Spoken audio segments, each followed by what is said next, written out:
하나님의 은혜로운 뜻에 대해서 마태복음 강해로 함께 말씀을 보고 있는데요.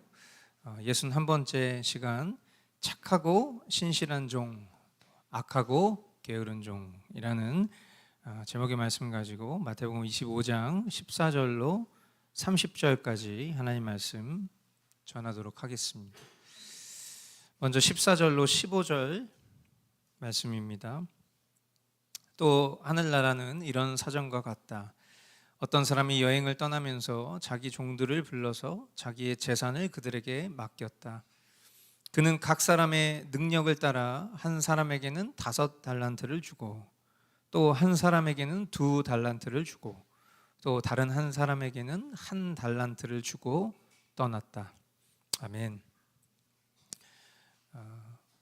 오늘 본문에 등장하는 비유에서 타국으로 여행을 떠나는 주인, 그 주인은 이 말씀을 전하고 계시는 그 주님 자신을 가리키는 것이고, 또 종들은 이제 주님께 속한 이들이라고 그렇게 우리가 해석할 수 있겠습니다. 주인이 이 종들에게 각 사람의 능력을 따라서 재산을 맡겨주셨는데 그것을 5달란트, 2달란트, 1달란트 그렇게 차등을 두셨어요.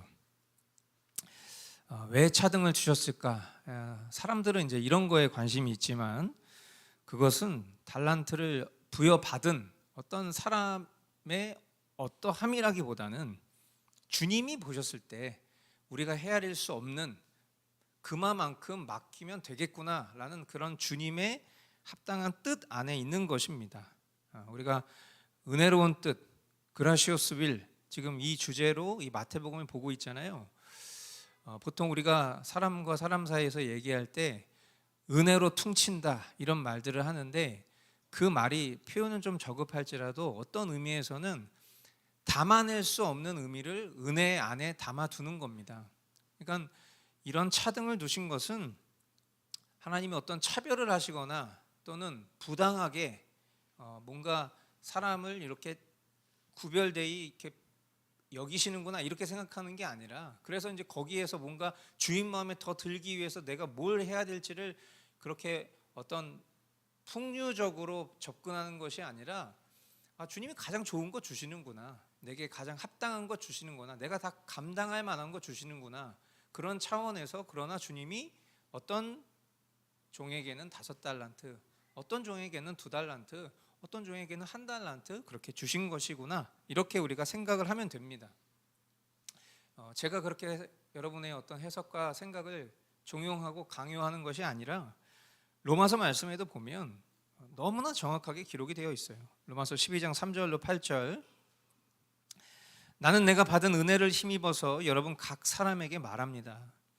여러분은 스스로 마땅히 생각해야 하는 것 이상으로 생각하지 말고 하나님께서 각 사람에게 나누어 주신 믿음의 분량대로 분수에 맞게 생각하십시오. 한 몸에 많은 지체가 있으나 그 지체들이 다 같은 일을 하는 것이 아닙니다. 이와 같이 우리도 여럿이지만 그리스도 안에서 한 몸을 이루고 있으며 각 사람은 서로 지체입니다. 하나님께서 우리에게 주신 은혜를 따라 우리는 저마다 다른 신령한 선물을 가지고 있습니다. 가령 그것이 예언이면 믿음의 정도에 맞게 예언할 것이요, 섬기는 일이면 섬기는 일에 힘써야 합니다. 또 가르치는 사람이면 가르치는 일에, 권면하는 사람이면 권면하는 일에 힘쓸 것이요, 나누어 주는 사람은 순수한 마음으로, 지도하는 사람은 열성으로, 자선을 베푸는 사람은 기쁜 마음으로 해야 합니다. 아멘. 생각해야 할 그 이상을 생각하지 않는 것도 신앙생활에 있어서 아주 중요한 태도라고 생각합니다. 죄의 근원이 뭡니까? 죄의 근원은 처음부터 이 본연의 지위를 망각한 것으로부터, 그래서 하나님과 동등시 되고자 하는 그런 인간의 그릇된 욕심으로부터 출발한 것이 죄의 근원이잖아요. 각 사람에게 달란트를 부여하신, 또 공동체의 유익을 위해서 은사를 주신 하나님의 주권을 인정하는 것은 우리 신앙에 있어서 너무나도 중요한 태도라는 것을 우리 모두가 깨달아야 할 줄 믿습니다. 내가 가지고 있지 아는 것을 다른 타인이 가지고 있는 것에 부러워하고, 또 동시에 내게 가진 것이 있음에도 불구하고 그것을 경홀히 여기면서 자족하지 못하는 것, 이것이 하나님을 원망하고 또 지체를 시기하고 미워하면서 또 엄청난 죄악의 시작이 된다라는 것을 우리가 바르게 전제할 수 있어야 할 줄 믿습니다. 모든 것을 다 아시고 헤아리시는 주님은 각 사람의 분량대로 달란트를 나눠 주셨습니다. 우리가 확인할 수 있는 것은 이 본문에서 바로 이 점입니다. 16절로 18절, 5달란트를 받은 사람은 곧 가서 그것으로 장사를 하여 5달란트를 더 벌었다. 2달란트를 받은 사람도 그와 같이 하여 2달란트를 더 벌었다. 그러나 1달란트 받은 사람은 가서 땅을 파고 주인의 돈을 숨겼다. 아멘. 자, 모든 것 다 아시고 헤아리시는 주님이 각 사람의 분량대로 달란트를 나눠 주셨다. 주님은 주님의 일을 하신 거예요. 자, 이제 그 달란트를 받은 사람들이 어떻게 대하는가를 이제 성경이 기록을 하고 있는데 굉장히 다른 전개가 진행이 됩니다. 우리가 잘 아는 것처럼 재능이라는 영어 단어 탤런트, 이 탤런트라는 단어가 이 마태복음 지금 우리가 보고 있는 이 본문 비유의 말씀으로 기원됐다라는 것은 우리가 잘 알고 있는 바죠.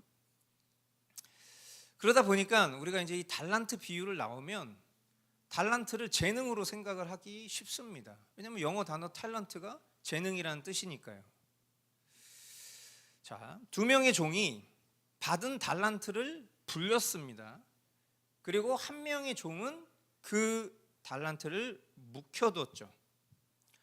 이 말씀을 이제 재능으로 이해를 해서 5달란트 받은 종이 5달란트를 불린 것을 이제 뭐 재능 기부 또는 재산 증식 또는 능력의 확장, 뭔가 이런 풍요적 해석을 하면 위험해집니다. 그리고 그것은 오류가 됩니다. 왜 그러냐?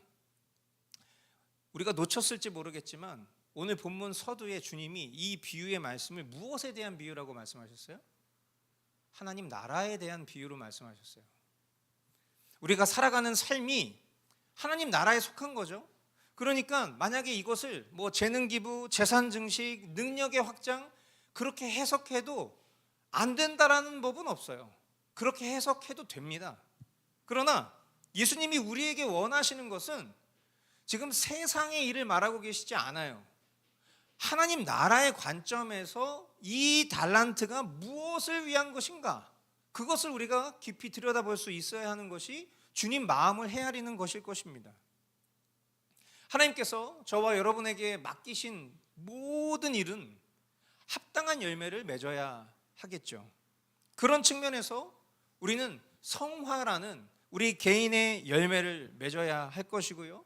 그리고 공동체적으로 우리 모두는 믿음과 순종으로 거룩하고 선한 삶을 살기 위해서 몸부림치고 애써야 할 것입니다. 우리가 행할 선한 일 가운데 가장 귀하고 복된 일이 무엇일까? 그것을 우리가 한마디로 정의를 하자면 하나님 나라의 복음을 전하는 일이 가장 하나님 보시기에 선한 일일 줄 믿습니다. 그런 측면에서 우리 각 사람에게 주님의 귀한 달란트가 맡겨졌습니다. 우리가 보통 사역 이렇게 부르는, 여러분 사역이라는 단어를 사전적으로 찾아보시면 사역이라는 단어를 어떤 공적인 활동, 공적인 책무가 주어진 일, 이런 식의 사전적 의미가 있고, 동시에 종교 사전에서는 이것을 뭐라고 표현하고 있냐면 기독교 신앙의 일, 이렇게 표현하고 있어요. 그러니까 결국 사역이라는 것은 주님이 하시는 일인데 그 주님이 하시는 일을 지금 우리에게 그 일을 맡기셔서 우리 안에 계신 성령님이 주도적으로 우리를 통해서 그 일을 하게 하시는 거죠. 그리고 우리가 그 일을 오롯이 하는 사람들을 사역자라고 부르는 것입니다. 그러니까 달란트의 가장 성경적인 해석은 재능이라고 해석하기보다는 사역에 가깝습니다. 사역을 맡기신 거예요. 누구에게? 주님을 주님이라고 부르는 이들에게 맡기신 것입니다. 5달란트, 2달란트, 1달란트의 차등이 중요한 게 아니에요. 그 누구에게도 안 맡긴 사람이 없다는 게 중요한 거예요. 분량의 차이는 있으나 주님을 주님이라고 부르는 사람에게는 주님은 모두에게 달란트를 맡기셨어요. 즉 주님의 일을 맡기신 셈이죠. 복음의 은혜를 입은 자라면 누구나 복음을 전하는 그런 사역, 그런 달란트를 맡기셨다. 이것을 이렇게 해석해야 건전한 해석으로 볼 수 있겠어요. 19절로 23절 말씀, 오랜 뒤에 그 종들의 주인이 돌아와서 그들과 셈을 하게 되었다. 5달란트를 받은 사람은 5달란트를 더 가지고 와서 말하기를 주인님께서 5달란트를 내게 맡기셨는데 보십시오, 5달란트를 더 벌었습니다 하였다. 그의 주인이 그에게 말하였다. 잘했다 착하고 신실한 종아, 네가 적은 일에 신실하였으니 이제 내가 많은 일을 내게 맡기겠다. 와서 주인과 함께 기쁨을 누려라. 2달란트를 받은 사람도 다가와서 주인님께서 2달란트를 내게 맡기셨는데 보십시오, 2달란트를 더 벌었습니다 하고 말하였다. 그의 주인이 그에게 말하였다. 잘했다 착하고 신실한 종아, 네가 적은 일에 신실하였으니 이제 내가 많은 일을 내게 맡기겠다. 와서 주인과 함께 기쁨을 누려라. 아멘. 오랜 뒤에 그 종들의 주인이 돌아와서 셈을 하게 되었다. 그러니까 오랜 시간이 흐른 뒤라는 것은 우리가 계속 보고 있는 이 본문, 앞선 본문들의 말씀들을 떠올려 봤을 때 주님 다시 오시는 재림의 날이 이토록 인간의 시간편에서는 좀 오래될 수 있겠구나, 한 번 더 엿볼 수 있는 대목이고요. 주님이 그들과 결산을 하시겠다, 셈을 하겠다, 이렇게 말씀을 합니다. 그러니까 맡기신 달란트에 대해서 셈을 하시겠다라는 것이죠.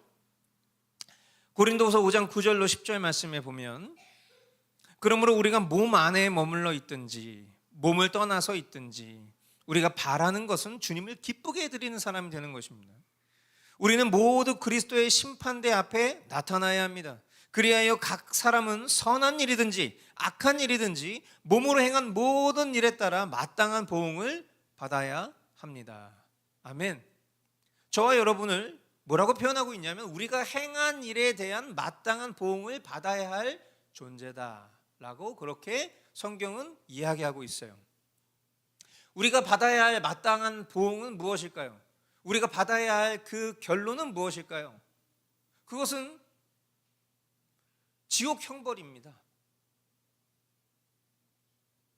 우리가 받아야 할 영벌의 심판, 그건 지옥입니다. 그런데 그리스도께서 2000년 전 십자가 위에서 죽으심으로 그것을 대신 감당해 주셨습니다. 우리가 받아야 될 죄책에 대한 심판을 십자가 위에서 예수님이 다 받으신 거예요. 그런데 주님은 우리가 행한 것에 대한 결산과 보응을 하시겠다 분명히 말씀하고 있어요. 내가 받은 은혜가 무엇인지 알기 때문에 그 은혜에 화답하는 삶을, 그 은혜를 전하는 것으로 충성되이 성실하게 사는 것입니다. 그리고 주님의 명령과 규례를 충성되이 진실하게 준행한 결과는 주님께서 베풀어 주신 잔치에 참여하는 것이라고 이 비유는 말씀하고 있어요. 할렐루야. 주님은 우리가 어떤 존재인지 너무나도 잘 알고 계셨기 때문에 그 능력에 따라 달란트를 부여하셨어요. 한마디로 그 달란트는 주님 보셨을 때 우리가 반드시 경영할 수 있는 달란트를 주신 거예요. 할 수 있는 만큼 주신 것입니다. 그리고 착하고 신실한 일꾼은요, 그것을 발휘하여서 주님이 원하시고 기뻐하시는 복음 전파를 위해 애쓰는 것입니다. 그리고 주님은 그것에 대한 열매를 책임지시고 맺게 하시는 분이시죠. 이것이 바로 하나님 나라의 확장인 것이고 이것이 바로 증진인 것입니다. 참된 그리스도의 종은 이것을 목적으로 사는 사람이죠. 착하고 신실한 종은 이것을 목적으로 사는 사람이에요.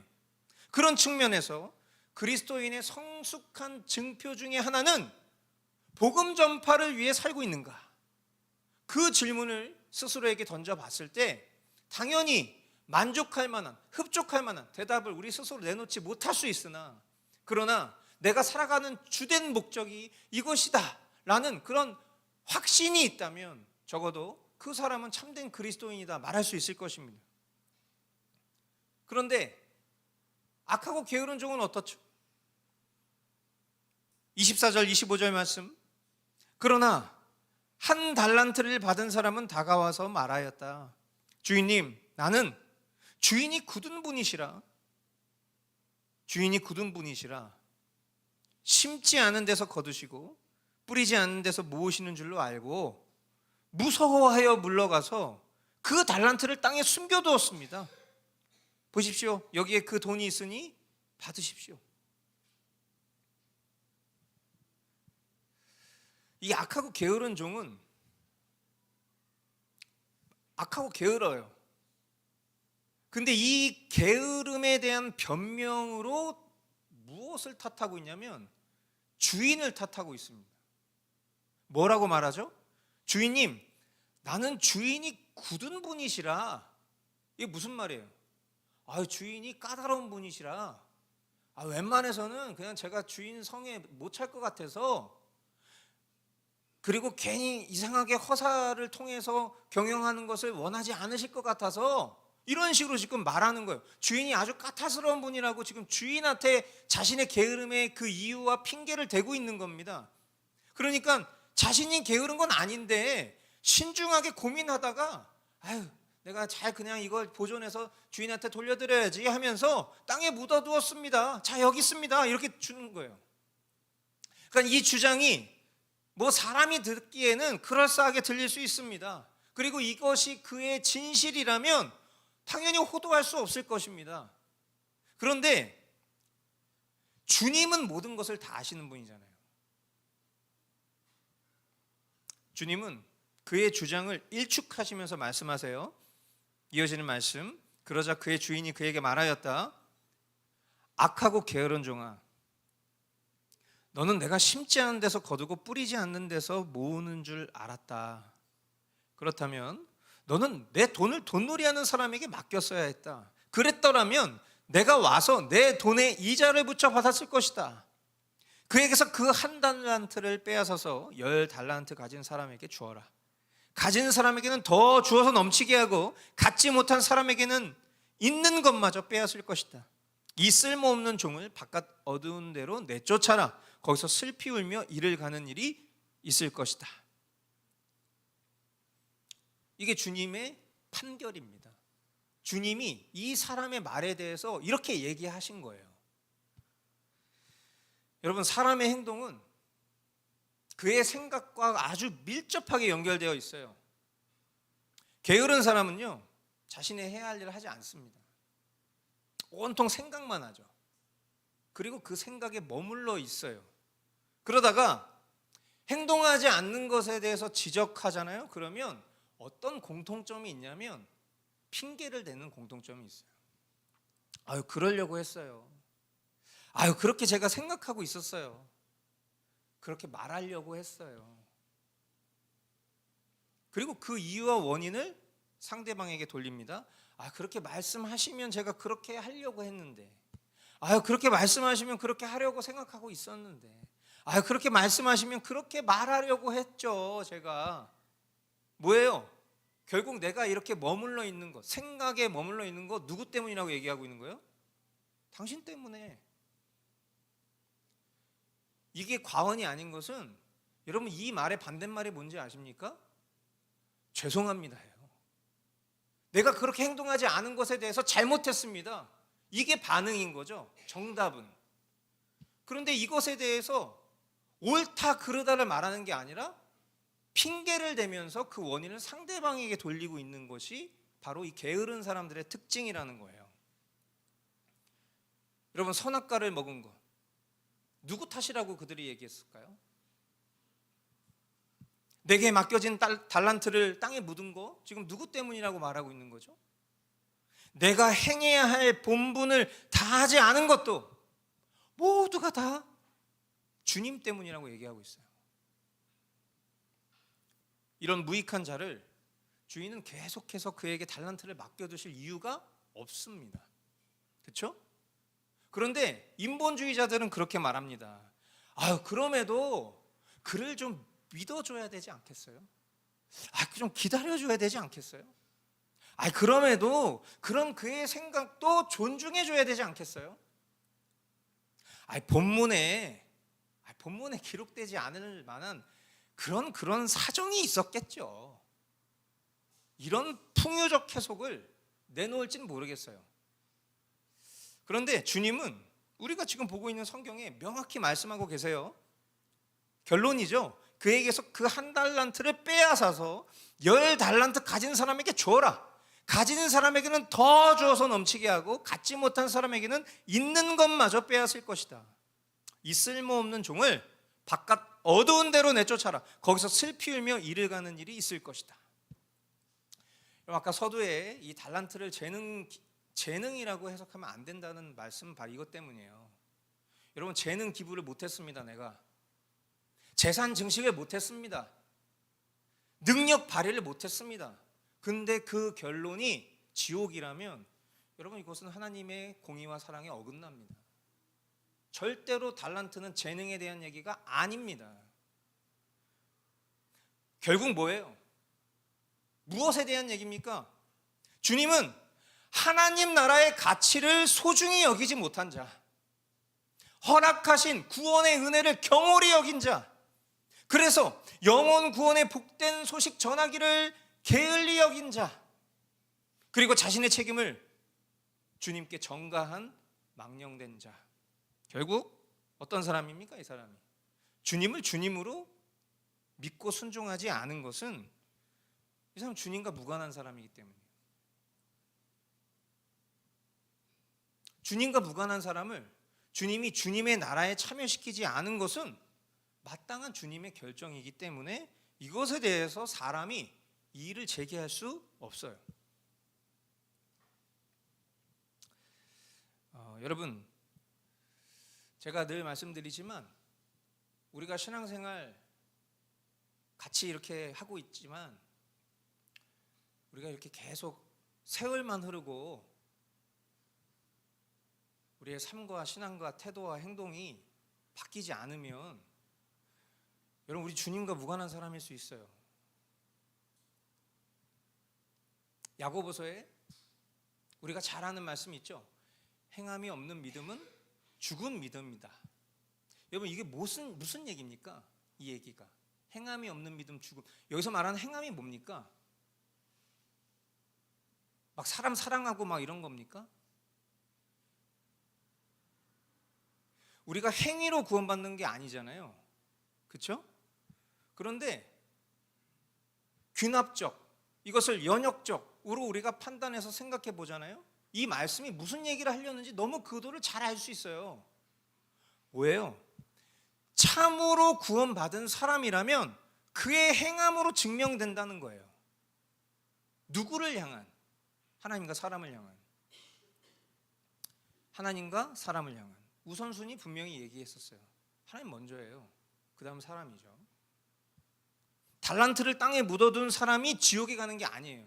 지금 이 1달란트 받은 자 지옥 갔어요. 그렇게 해석해야 돼요. 왜? 이 쓸모없는 종을 바깥 어두운 데로 내쫓아라. 거기서 슬피 울며 이를 가는 일이 있을 것이다. 성경이 말하는, 본문이 말하는 이런 표현들은 이것은 하나님이 하나님의 진 밖으로 내쫓은 거예요. 하나님이 유기하신 거예요. 지옥 간 거예요. 이거를 만약에 지옥 가지 않은 것으로 해석하잖아요. 그러면 우리 이렇게 생각하는 거죠.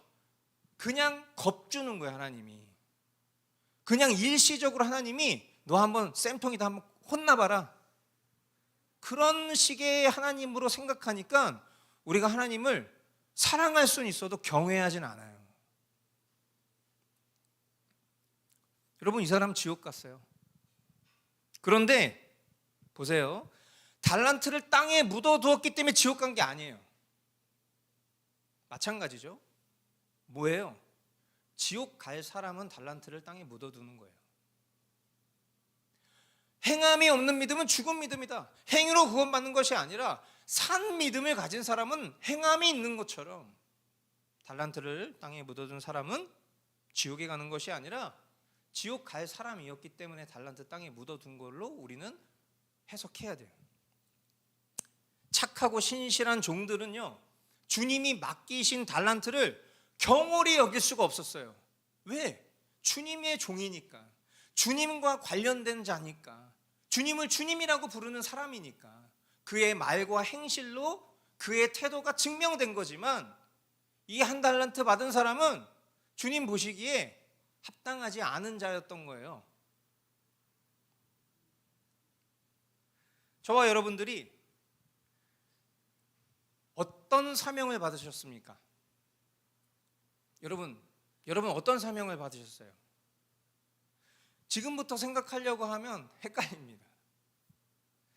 저는 우리가 이 머스트 교회에서 신앙생활을 하고 있다면 교회가 받은 사명이 여러분의 사명이 되어야 된다고 생각해요. 우리가 물리적인 어떤 공간의 차원에서의 교회를 다니고 있는 것이 아니잖아요. 우리가 같은 신앙 안에서 주님이 우리를 이곳에 보내셨다라는 믿음 하에 동일한 신앙의 고백 때문에 이 교회에서 신앙생활을 하는 거잖아요. 그러면 우리 각자의 개인의 그 비전과 사명을 이루는 방식이 다를 수는 있어도 저와 여러분들의 목적은 동일해야 되지 않겠습니까? 우리 교회의 비전 스테이트먼트가 뭐였죠? 주보에 써 있잖아요. 십자가 복음에 증인된 제자를 세우고 파송하는 교회. 이게 머스트 교회의 존재 목적입니다. 그러니까 이 유형의 이 건물의 목적이 아니라 이 건물이 아닌 이 교회를 이루고 있는 우리 각 사람 한 사람 한 사람의 목적이 십자가 복음의 증인이 되는 겁니다. 그리고 이 교회는 십자가 복음의 증인될 사람들을 세우고 파송하는 교회가 우리 교회가 해야 될 사명이에요. 그러니까 여러분 한 사람 한 사람 그래서 너무 중요하죠. 우리 한 사람 한 사람의 성화가 그래서 중요한 거죠. 우리 한 사람 한 사람의 신앙의 성숙이 너무 중요한 거죠. 근데 제가 가끔 보면 너무 속상해요. 지금 이 순간에도 속상해요. 하나님의 말씀이 전혀 전달되지 않는 것 같은 그런 반응과 그런 모습이 오랜 세월 지속되고 있다는 게 너무 속상해요.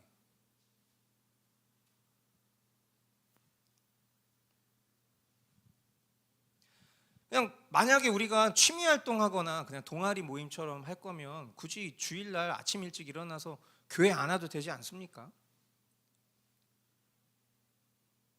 그냥 좋은 강연 듣고 싶으면 요즘에 얼마나 좋은 강연이 많습니까? 그리고 어떤 직접적인 신앙의 어떤 터치나 훈육을 받고 싶지 않으면 대형교회에 가면 돼요. 왜 8년이라는 세월 동안 이 교회가 세워지는 과정 속에서 하나님이 수없이 많은 달란트를 우리에게 주셨는데, 즉 수없이 많은 기회와 사역을 우리에게 부여하셨는데 왜 우리는 이것을 열매 맺지 못하고 있을까요? 누구 때문이죠? 그 열매를 맺지 못하는 이유가 지금 누구 때문이에요? 여러분, 만약에 그 이유가 목사님 탓, 교회 탓, 누구 탓, 남편 탓, 아내 탓, 심지어 하나님 탓? 아니에요. 게으른 사람의 특징이에요. 남 탓하는 거.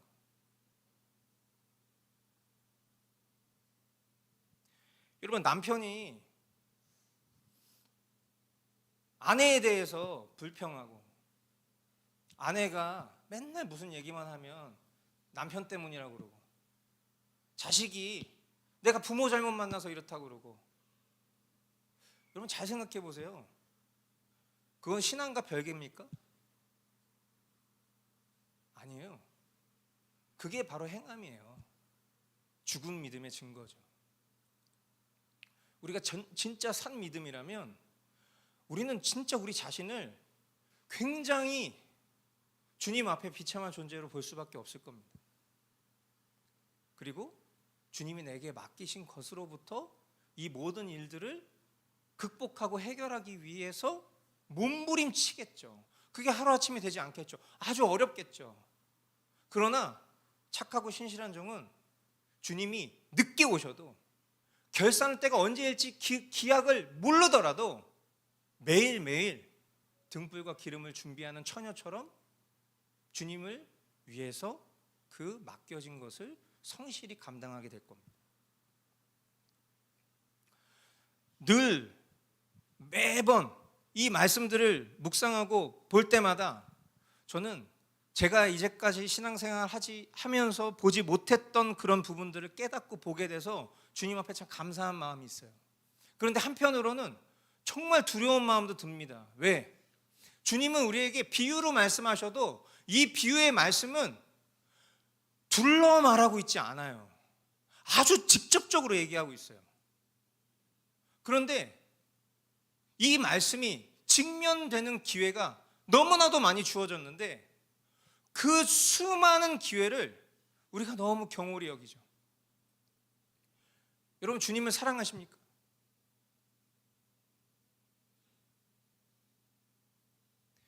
여러분, 주님을 경외하십니까?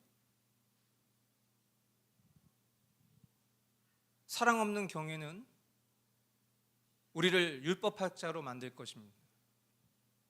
그러나 경외함이 없는 사랑은 우리를 무익한 종으로 만들 거예요. 우리에게 가장 먼저 회복되어야 될 일이 있다면 우리 삶 속에 살아계신 하나님을 경외하는 일이어야 될 줄 믿습니다. 여러분, 하나님을 두려워하셔야 돼요. 그 두려움이 우리가 도르트 신조를 통해서도 웨스트민스터 신앙 고백서를 통해서도 배웠지만 그 두려움은 자녀로서 경외하는 두려움이어야 돼요. 그런데 만약에 내가 형벌을 받을까 봐, 내가 심판을 받을까 봐, 내가 이러다 지옥 갈까 봐 그렇게 두려워하는 두려움이라면, 그런 경외심이라면 그 자는 주님과 무관한 자예요. 왜? 주님은 우리에게 두려움을 주시는 분이 아니거든요. 그러나 주님 그 자체의 그 경외함, 오늘 우리가 찬양으로도 고백하지 않았습니까? 내가 그 주님 앞에 있는 거예요. 지금 우리가 그 주님 앞에 머물러 있는 거예요. 어떤 마음으로? 우리의 벗겨진 우리 마음의 중심을 주님 다 보고 계신단 말이에요. 지금 이 순간에, 지금 예배하는 이 자리에 우리가 아무리 사람을 속일 수 있는 말들로 그렇게 주님 앞에 변명한들 주님은 그 변명을 들으시지 않고 우리 마음을 그냥 있는 그대로 다 보시는 분이시라고요.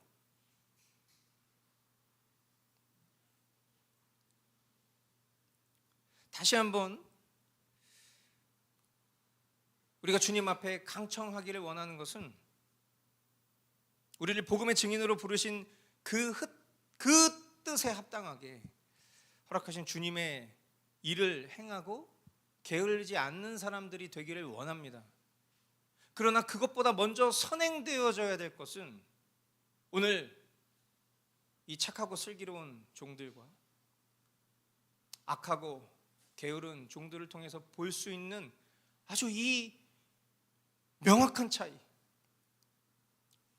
주인을 주인으로 생각하는 그 태도와 마음이 우리에게 먼저 회복되어져야 할 줄 믿습니다. 한 주를 열면서 이번 한 주를 시작하는 지금 이 시점에 하나님 우리에게, 우리 공동체에게, 우리 각 사람의 심령 가운데 허락하신 이 말씀이 저와 여러분들의 심령을 일깨우는 그런 복음의 말씀이 되기를 원합니다. 무엇보다도 하나님과의 관계에 경외심을 회복하실 수 있게 되기를 바라고, 그 경외심이 전제된 주님을 향한 사랑으로 우리가 주님을 사랑할 수 있게 되기를 바랍니다. 그것이 실제라면 우리에게 허락하신 영혼들을 사랑하는 일은 자동으로 될 겁니다. 그것을 하려고 애쓰고 노력하지 않아도. 그러나 이 관계, 이 수직적인 관계가 회복되지 않잖아요? 아무리 수평적인 사랑을 말한들 그 수평적인 사랑은 그 수평적인 사랑을 하는 나를 자아 숭배하는 우상 숭배일 뿐일 것입니다. 내가 멋지고 근사하고 대단한 사람인 것처럼 내 자신 스스로를 인식하고 그렇게 칭송받기를 원하는 그런 인본주의자가 아니라 하나님의 그 사랑을 경외함 속에서 바르게 실행하는, 주님이 나에게 허락하신 그 뜻을 준행하고 준수하는 그 일에 가장 먼저 기초를 쌓는 그런 자가 바로 오늘 주님이 말씀하신 착하고 슬기로운 신실한 그런 종인 줄 믿습니다. 이 시간 우리가 함께 기도하기를 원하는데요.